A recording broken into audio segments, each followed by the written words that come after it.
प्रस्तुत पद्य पंक्तियाँ रसखान जी द्वारा रचित सवैये नामक शीर्षक से ली गई हैं और इन पंक्तियों को देखिए। जा दिन ते वह नंद को छोरा, या बन धेनु चराए गयो है। मोहन तानन गोधन गावत, बेनु बजाए रिझाए गयो है। वा दिन सो कछ टोना सो कहे, रसखान हिये में समाये गयो है। कोउ न काहू की कानि करे, सिगरो ब्रजबीर बिकाए गयो है।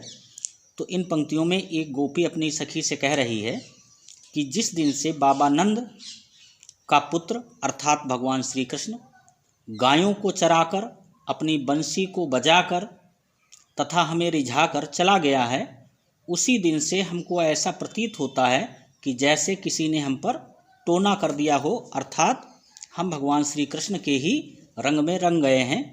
इसलिए वो कहती है कि हे सखी, तभी से कोई किसी का लिहाज नहीं करता है और हमको ऐसा प्रतीत होता है कि जैसे सारा ब्रज भगवान श्री कृष्ण के अधीन हो गया हो। अगली पंक्ति देखें। कान भय बस बांसुरी के, अब कौन सखी हमको चाहिए।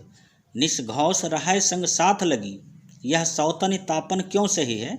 जिन मोह लियो मनमोहन को, रसखान सदा हमको दही है। मिले आवो सबय सखी भागी चलें, अब तो ब्रज में बांसुरी रही है।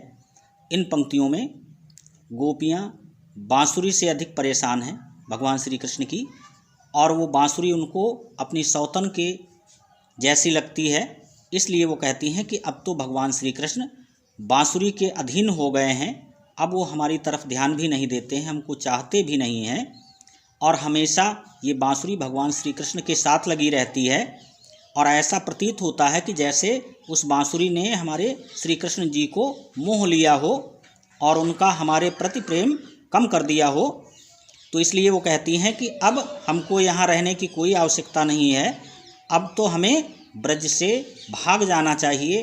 अब केवल ब्रज में भगवान श्री कृष्ण रहेंगे तथा उनकी मुरली रहेगी। तो देखें। मोर पखा सिर ऊपर राखी हूँ, गुंज की माल गरे पहिरोंगी। ओढ़ पितंबर लय लकुटी, बन गोधन ग्वारन संग फिरोंगी। भाव तो वो ही मेरो रसखान, सो तेरे कहे सब स्वांग करोंगी। या मुरली मुरलीधर की, अधरन धरी अधरा न धरोंगी। तो इन पंक्तियों में गोपियाँ कहती हैं कि मेरे भगवान श्री कृष्ण को जो भी पसंद है वो सब कुछ हम लोग करने के लिए तैयार हैं। जैसे भगवान श्री कृष्ण यदि मोर का पंख पसंद करते हैं तो हम उनके लिए मोर का पंख भी लगा लेंगे तथा गले में मणियों की माला भी धारण कर लेंगे, और उनकी प्रसन्नता के लिए हम पीले वस्त्र भी धारण कर लेंगे तथा वन उपवन में हम ग्वाल बालों के साथ साथ भी चलने के लिए तैयार हैं। केवल जो भी हमारे भगवान को पसंद है वो सब कुछ हम करने के लिए तैयार हैं, किंतु एक चीज़ हम नहीं कर सकते हैं, अर्थात भगवान श्री कृष्ण की मुरली को हम अपने होठों से नहीं लगा सकते।